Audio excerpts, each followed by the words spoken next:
बच्चों, मैं हिमांशु सरस्वत स्वागत करता हूँ आपका हमारे चैनल केमिस्ट्री क्रैकर्स में। लास्ट वीडियो जो हमने आपको दी है वो दिया है ठोस अवस्था में क्लोज पैकिंग।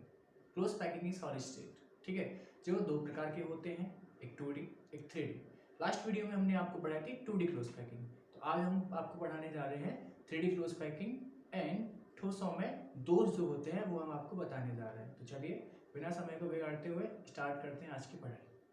तो चलिए बच्चों, मैंने आपको बोला अभी 3D क्लोज पैकिंग पढ़ेंगे, तो अभी हम देखते हैं 3D क्लोज पैकिंग होती क्या है। ठीक है, तो सबसे पहले मैंने यहाँ पर परिभाषा लिखी हुई है आपकी 3D क्लोज पैकिंग की। वो क्या है?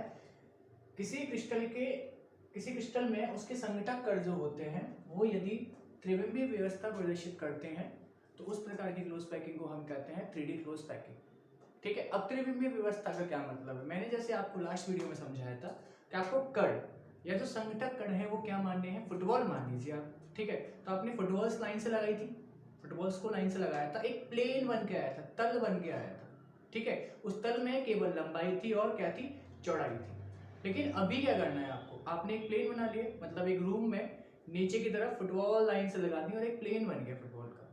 जस्ट उनके ऊपर एक और लाइन लगाइए, जस्ट उनके ऊपर एक और लाइन लगाइए, जस्ट उनके ऊपर एक और लाइन लगाइए। कितनी लेयर बन गई? 4 लेयर बनकर के तैयार हो गई हैं। और यदि आप उसको, जो 4 लेयर बनी है, यदि आप उसको एक क्यूब मान लें, एक क्यूब मान लें, क्यूब, तो वो जो बन के आया है वो होती है आपकी 3D क्लोज पैकिंग। मतलब उसमें परमाणु इस प्रकार से आप अपने आपस में रखे रहते हैं, उसको हम कहते हैं 3D क्लोज पैकिंग।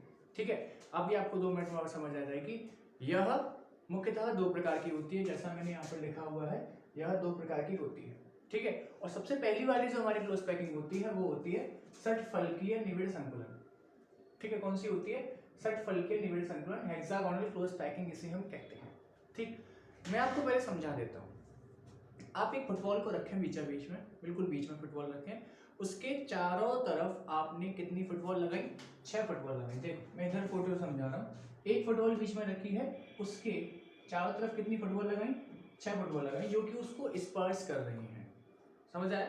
एक फुटबॉल, उसके चारों तरफ 6 फुटबॉल जो कि उसे क्या कर रही है, स्पर्श कर रही है। मैंने यहाँ पर ये दूर दूर इसलिए रखी है क्योंकि मुझे आपको समझाना है कि हेक्सागोनल क्लोज पैकिंग होती है। ठीक है, तो फिलहाल के लिए आप समझेंगे कि ये एक फुटबॉल जो बीच में रखी है, उसके आसपास जो भी फुटबॉल रखी है वो क्या कर रही है, सब उसे स्पर्श कर रही है, उससे चिपक चिपक के रखी हुई है। ठीक है, तो देखेंगे जब भी आप सोचें, थोड़ा इमेजिनेशन करें कि जब एक फुटबॉल रखी है, उसके चारों तरफ 6 फुटबॉल रखी हैं, तो वहां पर 6 छिद्र बन के तैयार होंगे। कितने बनेंगे? 6 छिद्र बन के तैयार होंगे। ठीक है, 6 छिद्र बन के तैयार हो गए, ऊपर की तरफ भी और नीचे की तरफ भी। अब आपको क्या करना है?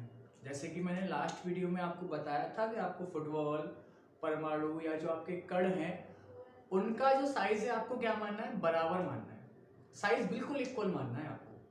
ठीक है, तो अभी क्या है कि जो 6 फुटबॉल साइड में, एक बीच में, उसी के आकार की फुटबॉल उन छिद्रों पर रखना प्रारंभ किया आपने। उसके ऊपर जो एक बॉल, उसके 6 बॉल साइड में, उनके ऊपर आपने फुटबॉल रखना प्रारंभ किया, तो आप उन 6 छिद्रों पर केवल 3 फुटबॉल रख पाए। मतलब क्या कि उसमें से केवल 6 छिद्र जो हैं उनमें केवल 3 ही बॉल आ पाएंगी, क्योंकि साइज आपका बड़ा है। एक जो छिद्र है उसके ऊपर जब एक बॉल आएगी, वो आसपास के 2 जो छिद्र होंगे उनकी आधी आधी जगह को घेरेगा। ठीक है, आप ये घर पे प्रैक्टिकल करके देखिएगा। बस अभी इमेजिनेशन कीजिए, आप सोचिए कि मैं क्या करवाना चाह रहा हूँ। एक बॉल बीच में, उसके चारों तरफ 6 बॉल, उनके ऊपर 3 बॉल। ठीक है, तो जिन 3 छिद्रों पर आपने 3 बॉल रखी हैं, उन्हीं 3 छिद्रों पर आपने नीचे से भी क्या कर दी, 3 फुटबॉल चिपका दी। इस प्रकार की जो क्लोज पैकिंग होती है उसे हम कहते हैं षटफलकीय निबिड़ संकुलन, हेक्सागोनल क्लोज पैकिंग। ठीक है, अब ध्यान से देखेंगे, एक बॉल बीच में, उसके चारों तरफ 6 बॉल, छिद्र जो बन रहे हैं वो ये रहे, पहला छिद्र, दूसरा, तीसरा, चौथा, 5वां और 6वां। ठीक है, इनमें से केवल 3 छिद्रों पर, पहला, दूसरा, तीसरा, पर क्या रखी है? ये 3 बॉल जो मैंने ऊपर बनाई है वो कहाँ रखी है? एक्चुअल में यहाँ पर रखी हुई है। ये जो 3 बॉल है वो कहाँ रखी है? इसके ऊपर रखी हुई है। और जो नीचे बनाई है 3 बॉल वो कहाँ रखी है? उसके पीछे की तरफ से रखी हुई है, नीचे की तरफ से रखी हुई है। समझ आया? एक बॉल, उसके चारों तरफ 6 बॉल, उनके ऊपर 3 बॉल, और जिन 3 छिद्रों पर बॉल रखी हैं उन्हीं पर कहाँ बेटा? नीचे की तरफ से 3 बॉल रखी हुई है। इस प्रकार की जो क्लोज पैकिंग होती है उसे हम कहते हैं हेक्सागोनल क्लोज पैकिंग। ठीक है, अब यदि आप ध्यान से देखेंगे तो इसकी कोऑर्डिनेशन नंबर यदि हम देखें, है ना, इसकी कोऑर्डिनेशन नंबर देखें। कोऑर्डिनेशन नंबर का मतलब है कि इस एक परमाणु को बाकी के कितने परमाणु स्पर्श कर रहे हैं। ध्यान से देखेंगे इसको कौन कौन कर रहा है, 1 2 3 4 5 6, 6 तो आसपास वाले करेंगे, 3 कहां से करेंगे, नीचे से, 1 2 3, 6 प्लस 3 कितने हो गए, 9, और 3 ऊपर, 9 10 11 12, मतलब कि इस परमाणु, इस बीच वाले परमाणु को टोटल 12 परमाणु स्पर्श करेंगे। ठीक है, तो इसकी जो कोऑर्डिनेशन नंबर होगी वो कितने होगी, 12 होगी। दूसरा, इसका जो पैकिंग एफिशिएंसी होती है, संकुलन क्षमता, एक यूनिट सेल का कितना आयतन ये टोटल घेरती है, वो होती है 74%। ठीक है, अब जरा इसकी डेफिनेशन के ऊपर थोड़ा सा ध्यान लेते हैं। मैंने जितना भी आपको यहाँ समझाया है वही सारी चीजें मैंने यहाँ डेफिनेशन में लिखा है। ठीक है, तो देखें, जब क्रिस्टल जालक में एक तल पर, किसी भी क्रिस्टल जालक में एक तल पर प्रत्येक परमाणु या कण, कुछ भी कह सकते हैं आप, ठीक है, प्रत्येक परमाणु या कण को अन्य 6 कण स्पर्श करते हैं। प्रत्येक परमाणु या कण को अन्य 6 कण क्या कर रहे हैं, स्पर्श करते हैं, तो 6 छिद्र बनते हैं, 1 2 3 4 5 6।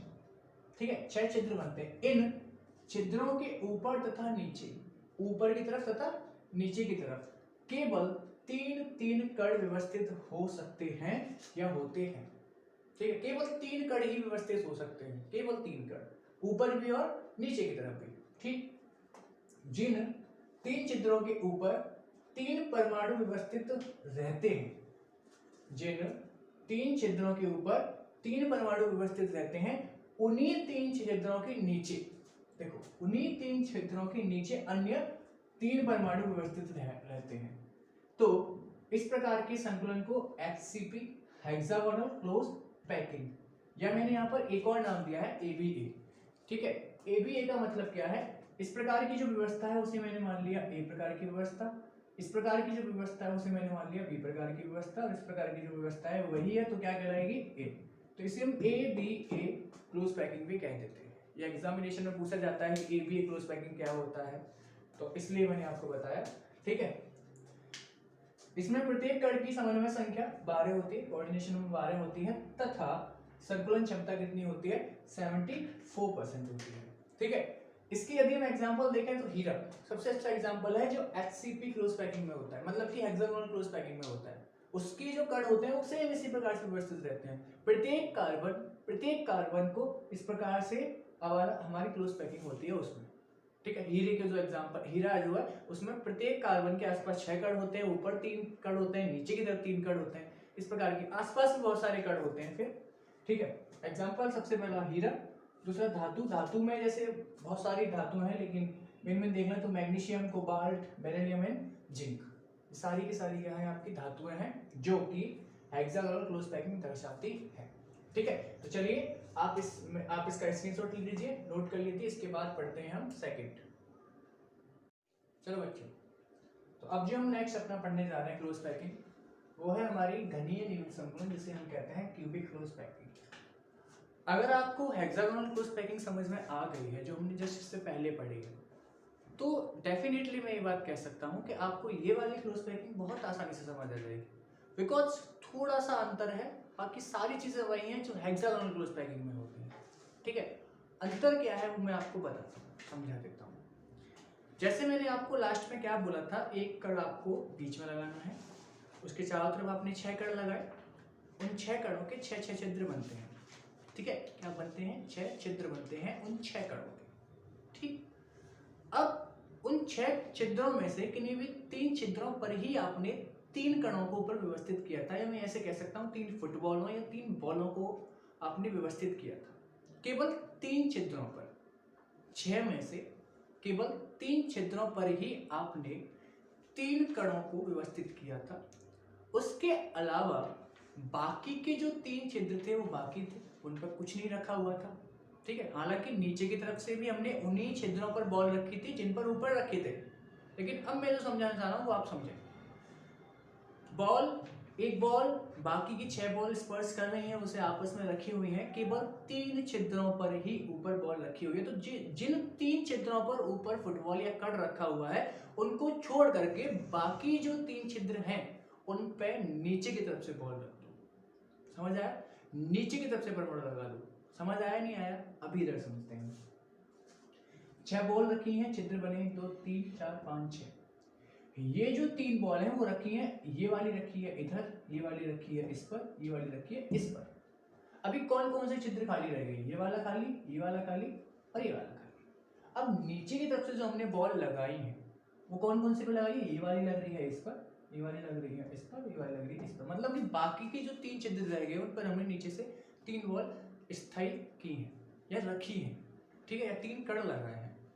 तो इस प्रकार की जो क्लोज पैकिंग होगी उसे हम कहते हैं क्यूबिक क्लोज पैकिंग, घनीय निविड़ संकुलन। इसे हम ABC क्लोज पैकिंग भी कहते हैं या AB क्लोज पैकिंग भी कहते हैं। ठीक है, अब ABC क्यों कहते हैं जरा ये मैं आपको समझा देता हूँ। ठीक है, ABC क्लोज पैकिंग इसलिए कहते हैं कि हमने इस प्रकार की व्यवस्था को माना है A प्रकार की व्यवस्था, इस प्रकार की व्यवस्था को माना है B प्रकार की व्यवस्था, और इस प्रकार की जो व्यवस्था है उसे हमने माना है C प्रकार की व्यवस्था। तो इसलिए हम कहते हैं ABC क्लोज पैकिंग। ठीक है, AB भी कह देते हैं बहुत सारे, AB क्लोज पैकिंग भी कह देते हैं, तो नाम अलग अलग है, लेकिन मेन जो इसका नाम है वो है बेटा आपका क्यूबिक क्लोज पैकिंग। ठीक, अब इसकी थोड़ा डेफिनेशन की तरफ हम ध्यान दे लेते हैं। मैंने इसमें लिखा है, जब यहाँ तक की डेफिनेशन सेम वही है जो मैंने लास्ट में लिखाई है। ठीक, जब क्रिस्टल जालक में एक कण पर प्रत्येक परमाणु या कण को अन्य 6 कण स्पर्श करते हैं तब 6 छिद्र बनते हैं या 6 छिद्रों का निर्माण होता है। इन छिद्रों के ऊपर की तरफ तथा नीचे की तरफ केवल 3-3 कण ही व्यवस्थित हो सकते हैं, या 3-3 परमाणु ही व्यवस्थित हो सकते हैं, या 3-3 आयन ही व्यवस्थित हो सकते हैं। ठीक है, मेन बात यह है। अभी क्या करना है,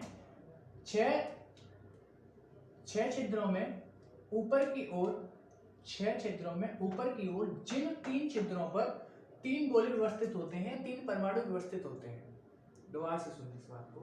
6 छिद्रों में ऊपर की ओर जिन 3 छिद्रों पर 3 गोले व्यवस्थित होते हैं, जिन 3 छिद्रों पर 3 परमाणु 3 कण रखे हुए हैं, उन छिद्रों को छोड़कर बाकी के जो 3 बचे हैं, ठीक है, उन छिद्रों को छोड़कर अन्य 3 छिद्रों के नीचे की तरफ से 3 कण परमाणु व्यवस्थित रहते हैं। नीचे की तरफ 3 परमाणु जैसे व्यवस्थित हो जाएंगे तो इस प्रकार का जो संकुलन होगा उसे हम कहते हैं CCP क्यूबिक क्लोज पैकिंग या फिर ABC क्लोज पैकिंग कहलाता है। इसमें भी प्रत्येक कण की जो समन्वय संख्या होती है वो कितनी होती है? 12 ही होती है। ठीक है, जो कोऑर्डिनेशन नंबर होती है यहाँ पर ही 12 होती है। कैसे होती है जरा देख लीजिए आप। एक परमाणु 1 2 3 4 5 6 7 8 9 10 11 12।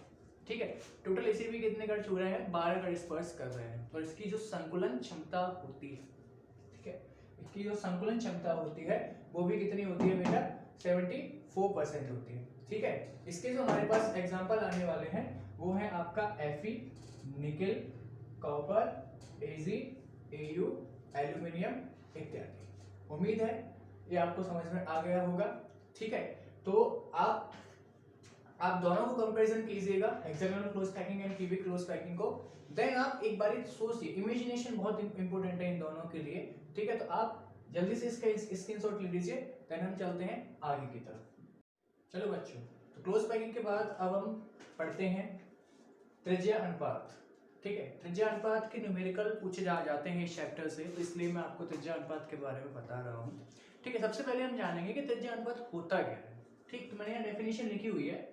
किसी आयनिक क्रिस्टल में सबसे पहली बात, त्रिज्या अनुपात हमेशा आयनिक क्रिस्टल का ही निकाला जा सकता है।